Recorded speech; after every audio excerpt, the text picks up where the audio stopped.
तो आपका बहुत बहुत स्वागत है अपने चैनल में। राहुल मंडी में फल खरीदने आया था, मगर सब्जी मंडी में अपनी तलाकशुदा पत्नी को सब्जी बेचते देखकर ठिठक गया। रानी के सामने जमीन पर थोड़ी सी सब्जी रखी हुई थी और वह उदास बैठे ग्राहक का इंतजार कर रही थी। वह मन ही मन खुश होता हुआ हड़बड़ाया कहती थी, तुमसे 100 गुना अच्छा पति मिल जाएगा, मगर इसे तो कोई हराम की खाने वाला मिल गया है। तभी तो पत्नी से सब्जी बिकवा रहा है। वह ना चाहते हुए भी उधर चल पड़ा जहां रानी सब्जी बेच रही थी। अचानक राहुल ने अपने चेहरे पर रुमाल बांध लिया। वैसे भी वह 8 साल में बहुत बदल गया था। थोड़ा मोटा हो गया था, रंग भी साफ हो गया था, सूट बूट पहनने के कारण साफ लग रहा था और चेहरे पर रुमाल बांधने के बाद तो वह पहचान भी नहीं आ रहा था। पास जाकर देखा तो रानी के पास थोड़े से आलू थे जो हवा के थपेड़े खाकर पुराने से लग रहे थे। थोड़े से टमाटर थे जो बिल्कुल ताज़ा थे। एक लकड़ी की रैकेट में आम रखे थे जिनके ऊपर सूखा घास होने के कारण वह ढंग से दिखाई नहीं दे रहे थे।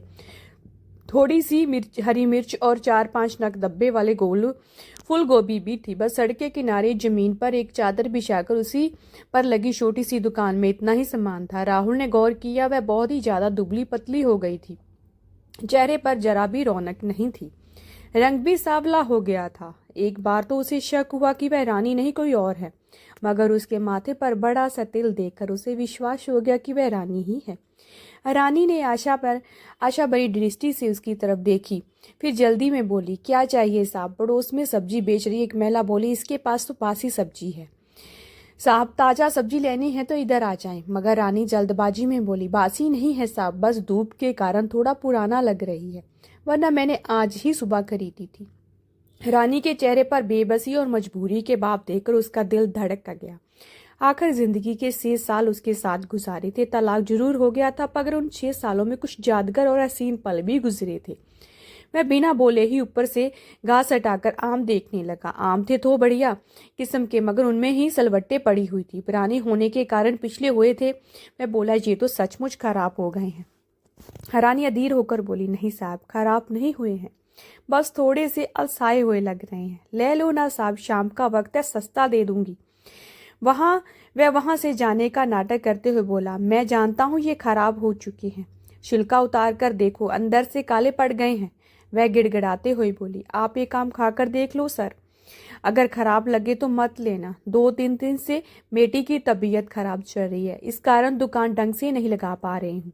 बेटी का नाम सुनते ही राहुल को झटका सा लगा। उसके सामने अपनी प्यारी सी बेटी का चेहरा उभर आया। तलाक के वक्त उसे आखिरी बार देखा था, तब वह 4 साल की थी, अब तो 10 साल की हो गई होगी प्रीति। वह एक आम उठाकर राहुल को देने लगी, मगर वह तो बेटी की ख्यालों में खो चुका था। बेटी की तबीयत खराब होने का समाचार पाकर उसके दिल में कुछ टूटकर बिखरने लगा। लो साहब, चख के देख लो। रानी की बात अनसुनी करके वह जल्दबाजी में बोला, सारे आम तोल दो। वह आश्चर्य से उसकी तरफ देखते हुए बोली, सारे? वह बोला, हाँ, सारे तोल दो।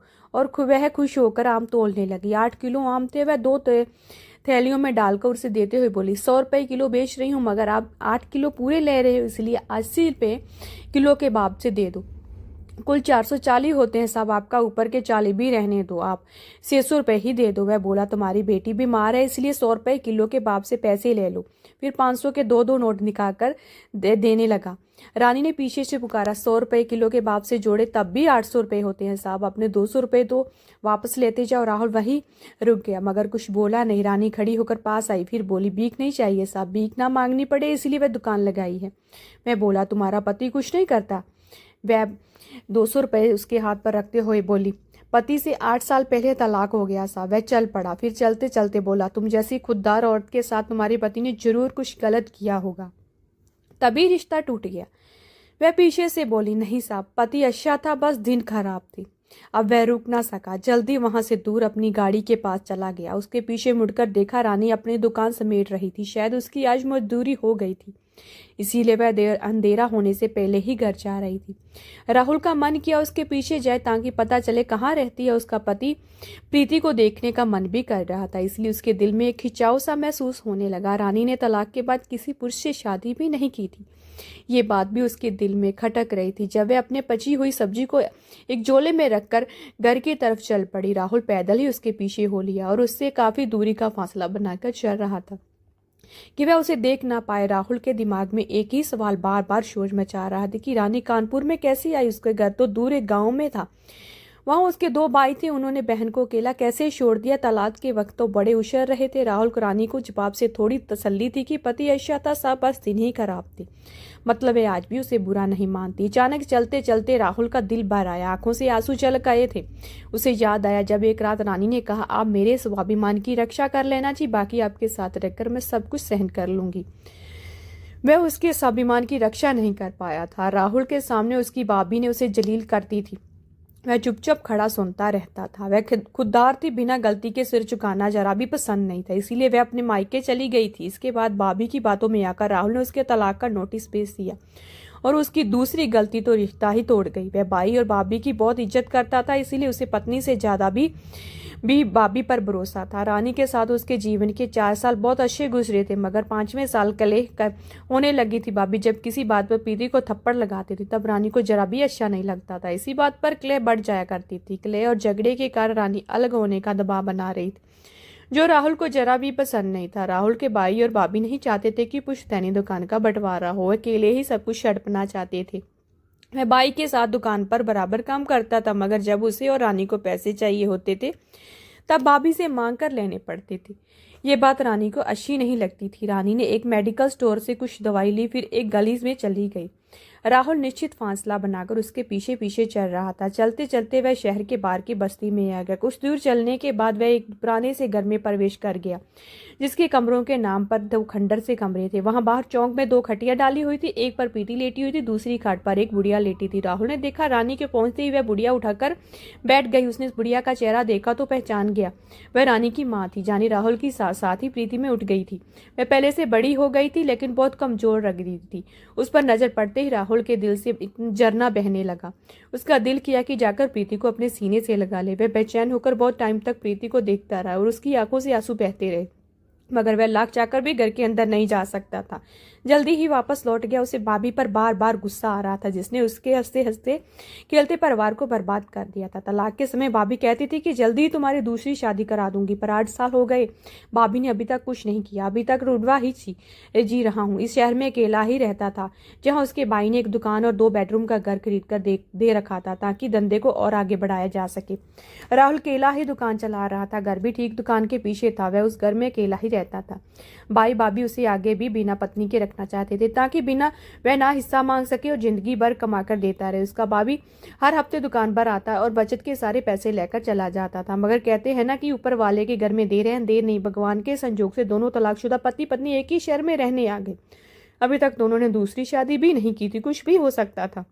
अब राहुल रोज शाम को रानी की दुकान पर जाने लगा था। रुमाल से चेहरा ढककर वह दुकान पर जाता था और ढेर सारी सब्जी और फल खरीद कर लाता था, ताकि रानी ढंग से प्रीति की प्रवेश कर सके। वह दिन भर बहुत सोचता था, मगर बिना चेहरा ढके रानी के सामने जाने की उसकी हिम्मत नहीं होती थी।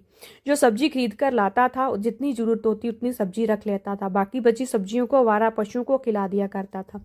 कुछ दिनों बाद जब राहुल का भाई हिसाब लेने लिए दुकान पर आया तो तब उसने पूछा कि बचत के सारे पैसे कहाँ गए। राहुल बोला, खर्च हो गए मेरे से। भाई गुस्से में बोला, इतने सारे रुपए कहाँ खर्च कर दिए? राहुल हिम्मत करके बोला, काम था, खर्च दिए। भाई नाराज होते हुए बोला, आज तक तुमने तो कभी भी फालतू खर्च नहीं किया, अब तुम्हारे अंदर कौन से ऐब आ गए हैं? राहुल बोला, गुस्सा क्यों हो रहे हो भाई? कमाए भी तो मैंने ही थे, इसलिए खर्च कर दिए, मेरी भी जरूरत है। भाई गुस्सा होते बोला, तुम्हें शर्म नहीं आती जो मुझे जुबान लड़ा रही हो? राहुल शांति से बोला, जुबान नहीं लड़ा रहा हूँ, शांति से एक बात बोल रहा हूँ।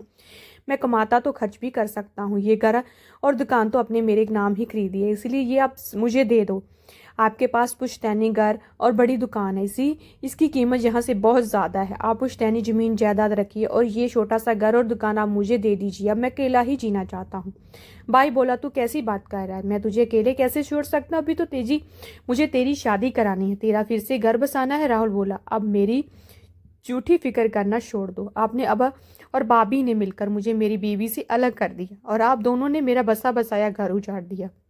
8 साल हो गए मेरी शादी को टूटे हुए। कहीं शादी की बात चलाई आपने? आप दोनों मेरी शादी करवाना ही नहीं चाहते, मुझे सिर्फ नौकर बनाकर रखना चाहते हैं। अगर आप पापा मेरी शादी करवा कर नहीं गए होते तो मेरी शादी भी नहीं होने देते। आप दोनों को तो फ्री में एक नौकर मिल गया था, साथ में मेरी प्रॉपर्टी भी मिल गई है। आप क्या मेरी शादी करोगे? अब मैं खुद अपनी शादी करा लूँगा। आप दोनों भगवान के लिए मुझे मेरे हाल पर छोड़ दीजिए, और अगर कुछ और गलत करने के बारे में सोचा भी तो मैं गांव में आकर भी सारी प्रॉपर्टी में हिस्सा मांग लूँगा। बड़ा भाई अब समझ चुका था कि उसकी चालबाजी पकड़ी गई है। अब उसकी और उसकी बीवी की यहाँ पर दाल गलने वाली नहीं है।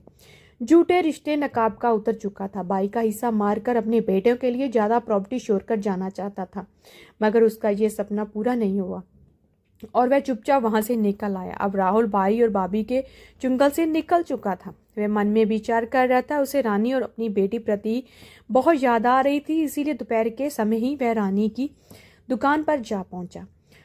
उसने देखा कि आज रानी ढंग के कपड़े पहनकर बैठी थी।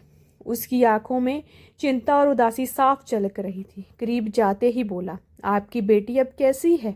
रानी उसे गहरी आंखों से घूरते हुए बोली, क्या वह आपकी बेटी नहीं है? अचानक वह चौंक पड़ा। मुंह पर रुमाल बांधे होने के भी रानी ने उसे कैसे पहचान लिया? रानी उसकी आंखों में देखते हुए बोली, रोज उसका हालचाल पूछने के लिए चले आते हो, मिल क्यों नहीं लेते हो प्रीति से? क्यों आपके भाई और भाभी ने मना किया है कि अपनी बेटी से ना मिलो? राहुल बोला, मैं भैया और भाभी से सारे रिश्ते तोड़ चुका हूँ। रुमाल चेहरे से हटाते हुए बोला। वह भरी हुई आंखों से रानी से बोला, बहुत मन करता है उससे मिलने का। रानी बोली, मिल लो, मैंने कब मिलने से मना किया है? रिश्ता तो मुझसे टूटा है, बेटी से थोड़ा ना टूटा है। राहुल बोला, तुमने मुझे कैसे पहचाना? रानी बोली, पत्नी रही हूं ना आपकी, पीछे की चाल देखकर मैं आपको पहचान सकती। पहले दिन ध्यान से नहीं देख पाई, मगर दूसरे दिन आपको पहचान लिया था।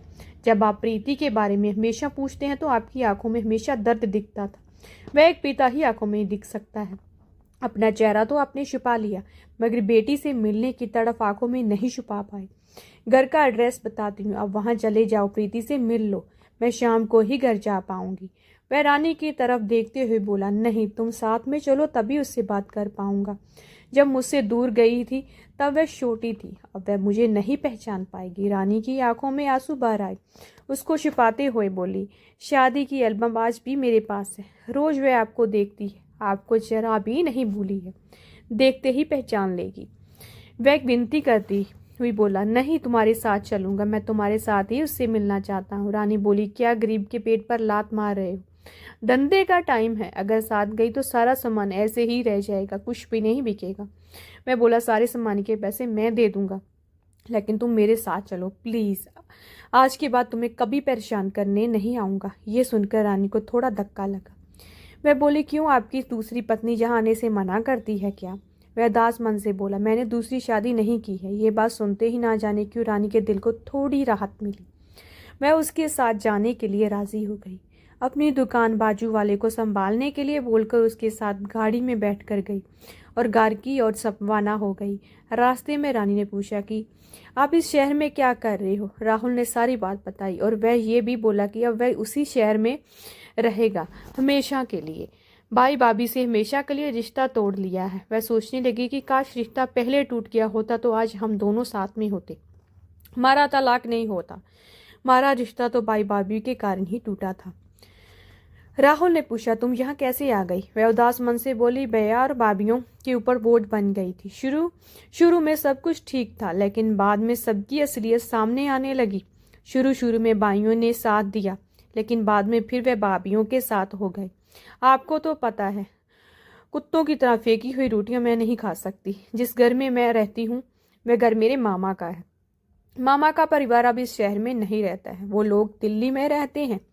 घर की चाबी माँ के पास थी, इसीलिए हम लोग यहाँ रहने आ गए। घर पुराना है और हम लोग को किराया भी नहीं देना पड़ता, इसीलिए इधर ही रहते हैं। वह फिर झिझकिचाते हुए बोला, एक बात कहूँ? वह बोली, क्या? वह डरते डरते बोला, क्या आज भी मेरी याद आती है? रानी ने कोई जवाब नहीं दिया और मुंह दूसरी साइड घुमा लिया। राहुल शायद देख नहीं पाया कि रानी की आंखों में आंसू आ गए थे। मैं बाहर देखते हुए बोली, अब किसी की याद नहीं आती है। सुबह से शाम तक बस इसी बात की चिंता रहती है कि रोटी कैसे कमाएं। इसी में दिन निकल जाता है। राहुल उसका जवाब सुनकर वह महूस हो गया था और रास्ते भर चुप ही रहा। रानी रास्ता बताती हुई और सीधे उसी रास्ते पर चलता गया। उसने रानी को जरा भी ब्यास नहीं होने दिया कि वह उसका पीछे करते यहाँ पहले भी आ चुका है। घर में घुसते ही राहुल का दिल अंदर से तड़पने लगा था, क्योंकि घर की हालात बहुत ही खराब थी। जगह जगह से प्लास्टर निकले हुए थे, दीवारें बहुत ही कमजोर थी। रानी आगे आगे चल रही थी। कमरे के पास पहुंचकर वह बोली, प्रीति, देखो कौन आया है तुमसे मिलने। प्रीति अब पूरी तरह से ठीक हो चुकी थी। वह बाहर आकर उसे देखने लगी। रानी की माँ भी बाहर आ गई थी।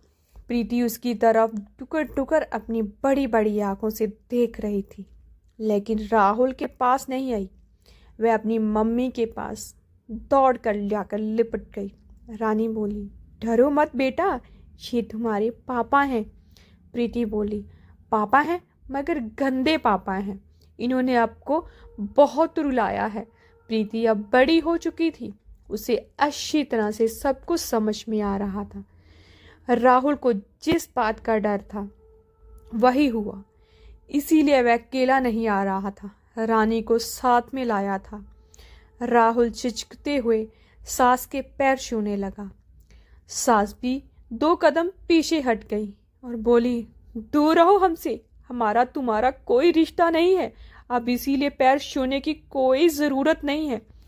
राहुल नीचे ही बैठ गया, फिर बड़ी आंखों से दोनों हाथ हिलाकर बेटी के पास आने का इशारा कर रहा था। उसकी आंखें कह रही थी कि एक बार आकर मेरे सीने से लग जा मेरी गुड़िया रानी। प्रीति ने माँ की तरफ देखा। रानी ने इशारों में जाने के लिए बोला। तब प्रीति दौड़कर अपने पिता के गले लग गई। राहुल के लिए ये स्वर्ग से सुख से कम नहीं था। वह फक फक करके रोने लगा। रोते रोते बोला, माफ कर दो मेरी गुड़िया रानी।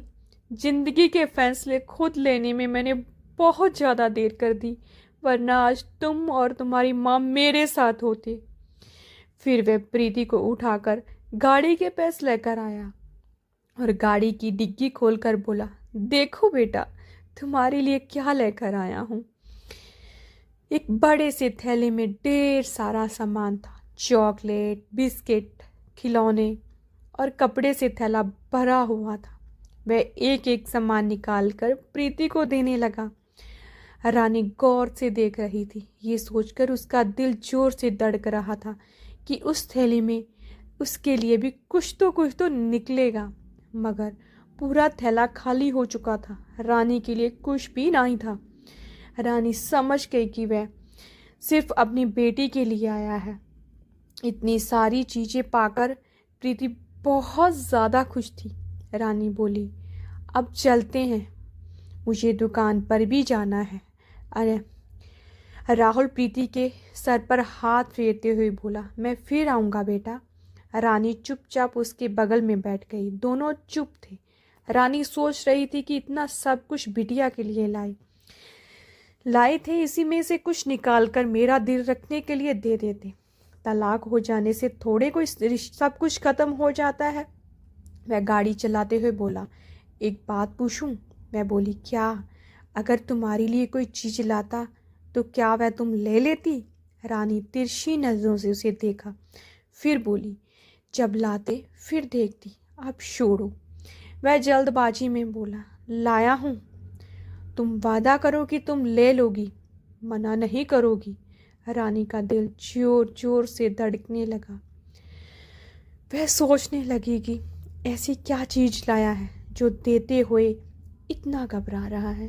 वह अपने अंदर की बेचैनी को छुपाते हुए बोली, लाओ, दे दो, अब इतने प्यार से लाए हो तो मना कैसे कर सकती हूँ, मगर दोबारा कुछ लाए तो नहीं लूँगी। राहुल ने जेब से निकालकर मुट्ठी बंद कर उसकी तरफ दे दिया। रानी धड़कते दिल से हाथ आगे कर दिया। राहुल ने जब उसके हाथ में वह चीज रखी, वह खुशी से उछल पड़ी। कोई ऐसी वैसी वस्तु नहीं थी, वह एक मंगलसूत्र था। राहुल का दिल धक धक कर रहा था। घबराहट के मारे उसने साइड में गाड़ी रोक दी। रानी आश्चर्यचकित होकर बोली, ये क्या है? राहुल बोला, मना मत करना, नहीं तो मेरा दिल टूट जाएगा। बड़ी आस के साथ लाया हूँ। मैं अपनी सारी गलतियों की तुमसे माफ़ी मांगता हूँ। मैं बहुत बड़ा मूर्ख हूँ, इसीलिए मुझे अपनों ने ही चल लिया और मेरी बेटी पत्नी से मुझे दूर कर दिया। जब जब तुम्हें मेरी ज़रूरत थी तब मैं तुम्हारे साथ खड़ा नहीं था, लेकिन अब मैं वादा करता हूँ कि तुम्हारा हाथ कभी नहीं छोड़ूंगा। ये साथ अब मेरे मरने के बाद ही छूटेगा। अब हम फिर से नया संसार बनाएंगे, जहाँ प्रीति की अच्छी परवरिश और सासू माँ का बुढ़ापा संवारेंगे। अचानक हुए इस वाक़ये से रानी स्टैचू बन गई। वह कुछ बोल नहीं पा रही थी, बस एकटक मंगलसूत्र को निहार रही थी। राहुल बोला, रानी, ए रानी, मैं तुम्हारा वही राहुल हूँ जिसके हाथों का तकिया बनाने बिना तुम्हें नींद नहीं आती थी। प्लीज़ मना मत करना, मैं तुम्हें ऐसी ज़िंदगी जीते हुए नहीं देख सकता। जब से मैं तुम्हें इस हाल में देखा हूँ, मैं रोज़ रोता हूँ। कहते हुए वो रोने लगा। रानी मंगलसूत्र को मुट्ठी में बंद करते हुए बोली, तलाक के कागज़ों का क्या होगा? फाड़ देंगे? राहुल रोते हुए बोला। रानी उसे वापस मंगलसूत्र देने लगी। राहुल ने बहती आंखों से उसे देखा और दोनों हाथ जोड़ लिए। रानी बोली, आपने हाथों से पहना दो। इतना सुनते ही राहुल खुशी से उछल पड़ा और मंगलसूत्र लेकर तुरंत रानी को पहना दिया। वह खुशी से पागल हो गया था। गाड़ी स्टार्ट करके चलने लगा। रानी ने उसको हाथ पकड़ लिया और बोली, अब दुकान पर नहीं जाना, अपने घर ले चलो। राहुल ने वापस गाड़ी रानी के घर की तरफ घुमा दिया। प्रीति और अम्मा गाड़ी में बिठाए और अपने मकान की तरफ चल दिया, क्योंकि अभी तक वह मकान ही था। जब रानी के पैर पड़ेंगे तब वह मकान से घर बनेगा। अगर आपको आज की कहानी पसंद आई है तो वीडियो को ज़रूर लाइक कीजिएगा और अपने दोस्तों के साथ शेयर भी कीजिएगा। और हाँ, अगर आपने अभी तक हमारे चैनल को सब्सक्राइब नहीं किया है तो ज़रूर सब्सक्राइब कर लें। मिलते हैं हम अपनी कल की एक नई दिलचस्प कहानी के साथ। मुझ पर सदा अपना प्यार और स्नेह बनाए रखें। सभी को मेरा प्यार भरा नमस्कार दोस्तों। प्रभु वॉइस।